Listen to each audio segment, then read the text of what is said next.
Hello, this is Meredith with the Office of Leadership and Engagement. This training is over the basics of recruitment at Northern Arizona University. We will cover popular recruitment methods, tabling strategies, elevator pitches, and retention tactics in this presentation.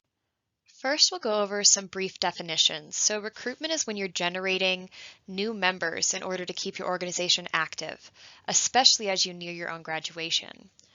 Involvement is anything that your organization does. This includes building relationships, having mentorships, participating in events or activities, and any way that you're creating meaning or value for your members. Finally, retention is encouraging students to return to your next meeting or event. It's usually done when you're effectively meeting student needs and may help if you're improving officer training procedures. We're going to be looking at what are students looking for in organizations, how to best advertise your clubs, and which methods are effective for use. Then we'll start going into the 5 key factors of involvement, which will help you advertise to new members and evaluate your current membership to promote sustained interest within your organization. And I'll sprinkle in some tips about retention along the way. It's important to remember that these facets are integral to each other.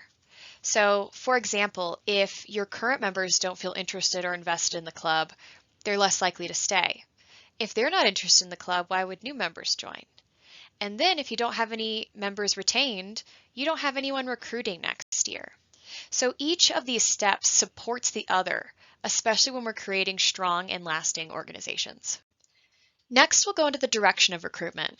Feel free to pause this video to answer these questions for your specific organization. You're going to want to ask yourself the following. Why do you want new members? How are you communicating your mission, your vision, or your goals? How will you involve or onboard new members? What are the benefits of joining? Are there expectations? Are there responsibilities? What are the annual goals or timeline of your organization? If you don't know the answers to these questions, this is highlighting why retention starts with recruitment. You'll need to develop these within your organization in order for recruiters to be able to answer these questions. And if your recruiters are able to answer these questions, they're able to present the image of a club that is organized and welcoming.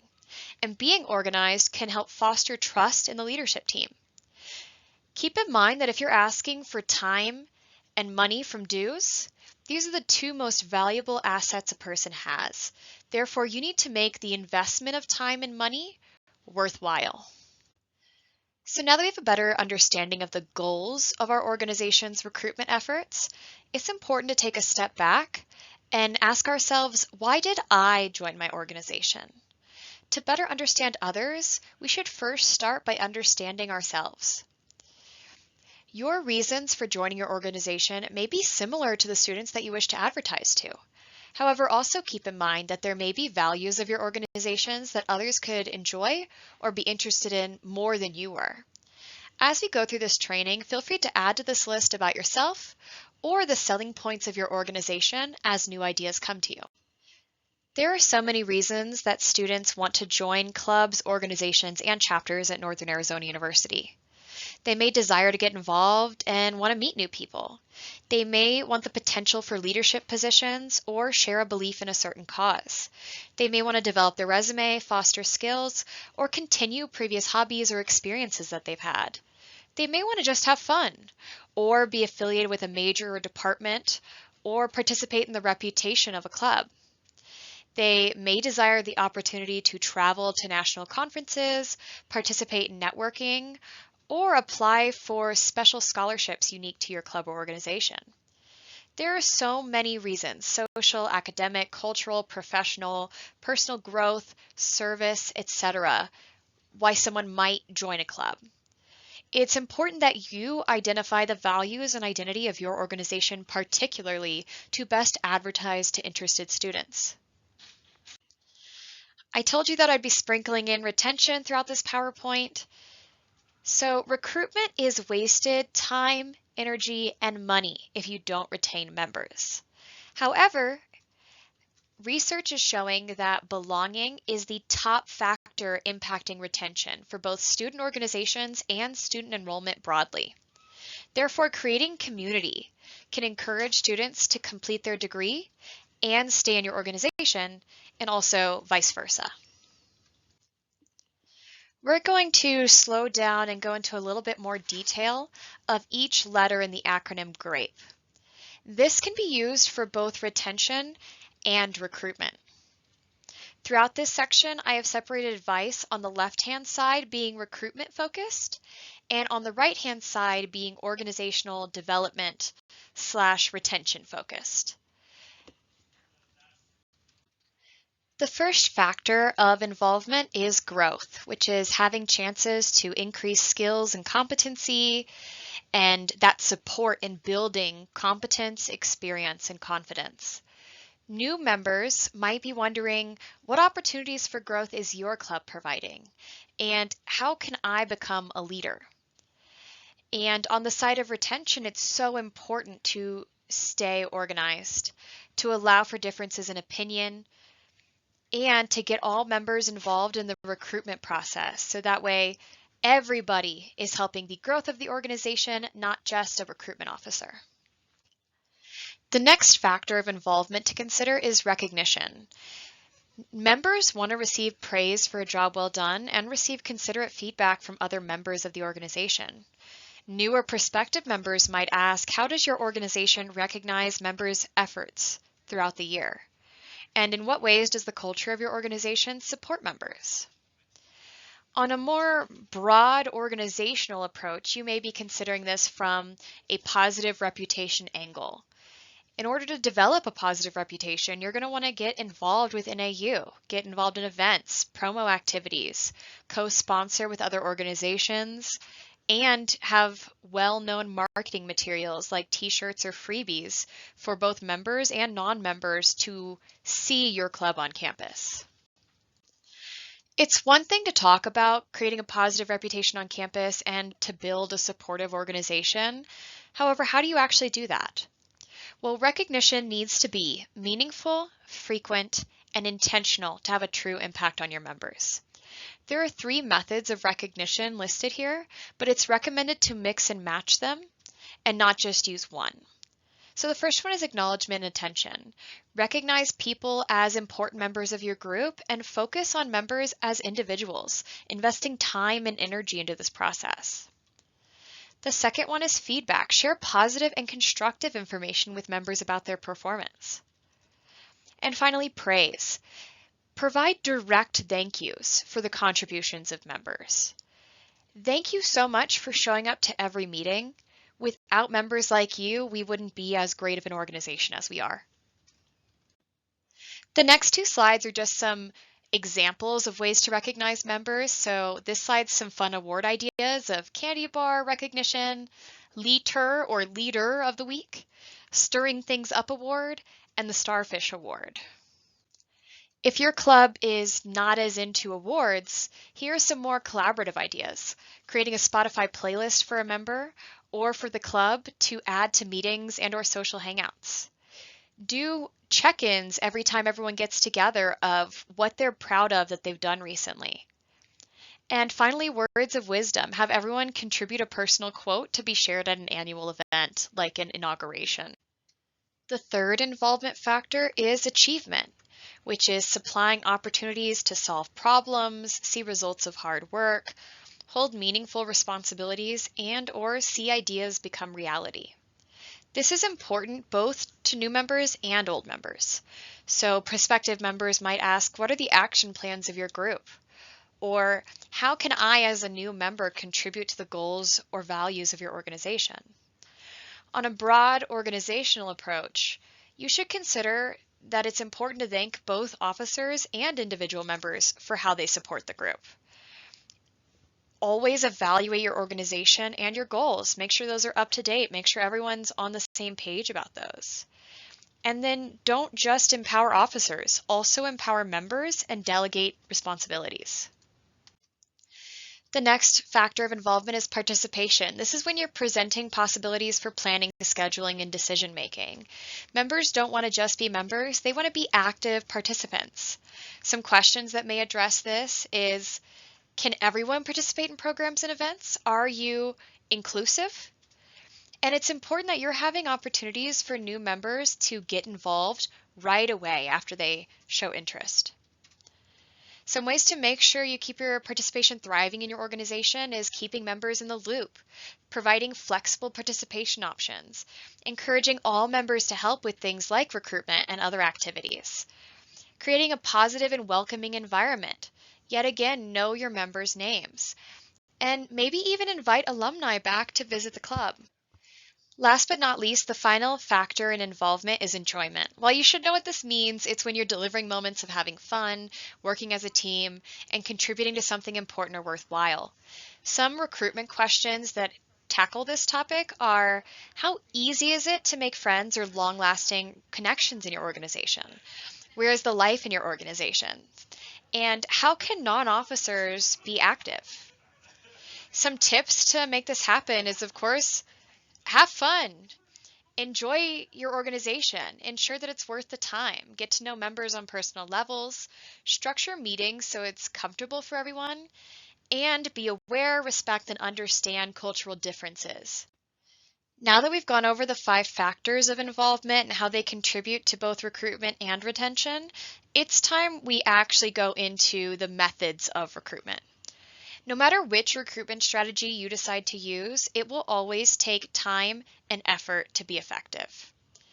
If you're more shy or have some social anxieties or aren't a people person, you may prefer indirect methods of recruitment.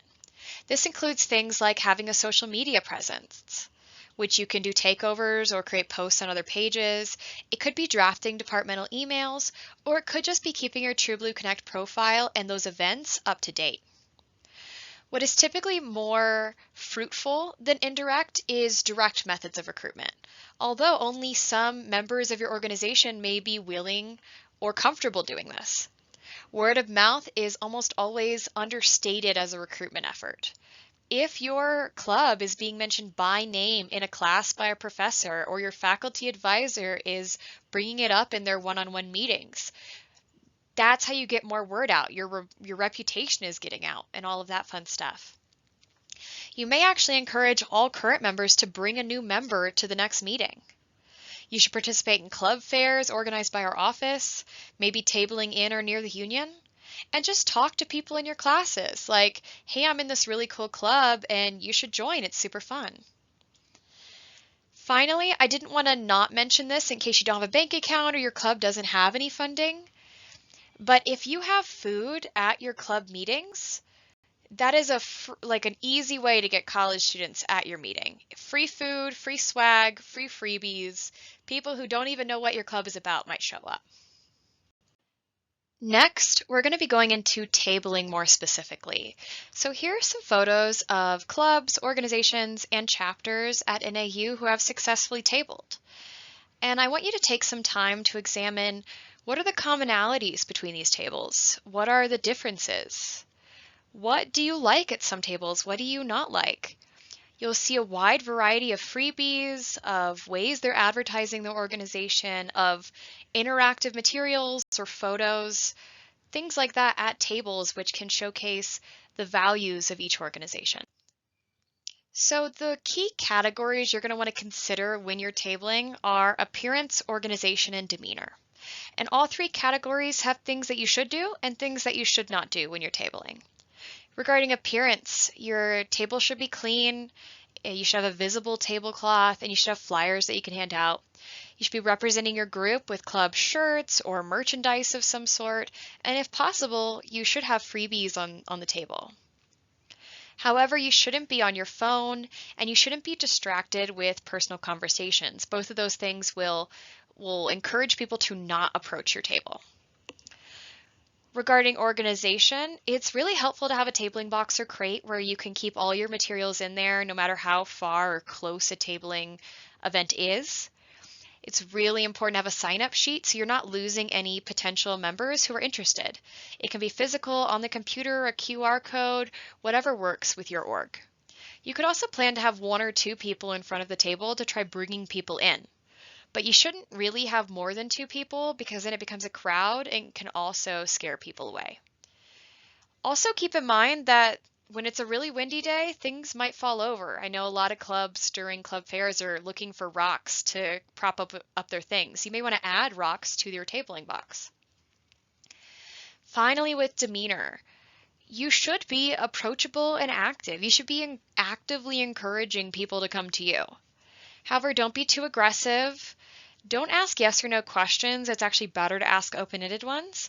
And don't take rejection personally, since they may just not share the same interests as you.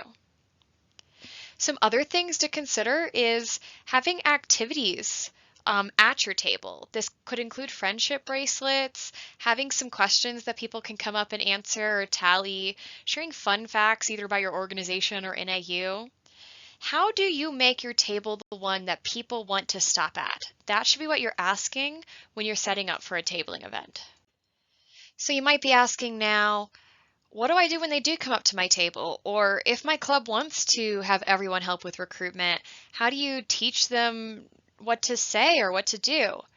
Well, everyone in your organization would need to develop an elevator pitch, which is brief and positive, and they'll have to be ready to expand beyond their elevator pitch if someone shows interest. There are 3 components of an elevator pitch: introduction, purpose, and closing. So you're going to answer who are you, how are you unique, and spark interest. Then you're going to want to know your audience. Explain why you're talking to them and what you might be able to offer them. Mention your goals and your skills. What are you pitching and why are you pitching it? Finally, with your closing, you're going to want to end really strong. And you'll want to either include a call to action, showing gratitude, or both. How can they get more information? What contact information can you provide? And finally, thank them for their time, even if it was only a minute. That's a minute that you took to advertise your club. Finally, I want to give y'all a little bit of push to make purposeful efforts to reach less commonly recruited populations.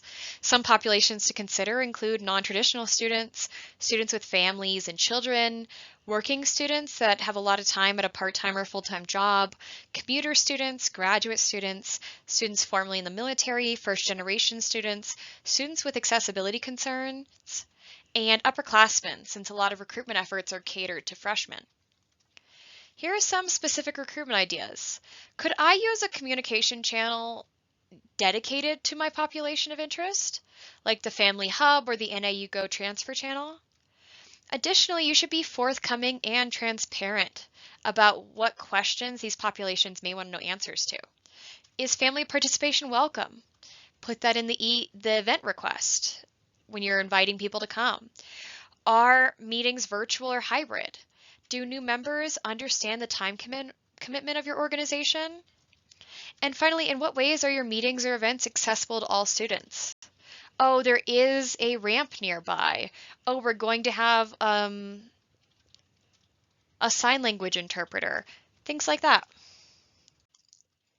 So thank you for your time. If you have any additional questions, please reach out to studentorgs@nau.edu to schedule a meeting with us. We'll be able to answer more specific questions or things that are more catering to your organization specifically.